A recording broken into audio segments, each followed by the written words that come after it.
1971 সালে এই চট্টগ্রাম থেকেই মেজর জিয়া স্বাধীনতার ঘোষণা দিয়েছিলেন। চট্টগ্রাম আজকের নগরী নয়, চট্টগ্রাম যুগ যুগ ধরে ইতিহাসের পাতায় পাতায় বাংলাদেশকে সমৃদ্ধ করে আসছে, এই বদ্বীপকে সৃষ্টি করে আসছে।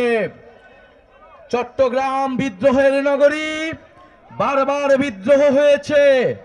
জুলাই গণ অভ্যুত্থানে চট্টগ্রাম সাহসী ভূমিকা রাখবে, এ আমাদের কাছে নতুন কিছু নয়।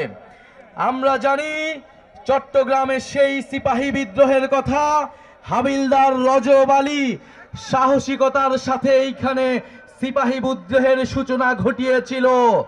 আমরা জানি সূর্য সেন এবং প্রীতিলতার কথা। আমরা জানি 1971 সালে এই চট্টগ্রাম থেকেই মেজর জিয়া স্বাধীনতার ঘোষণা দিয়েছিলেন।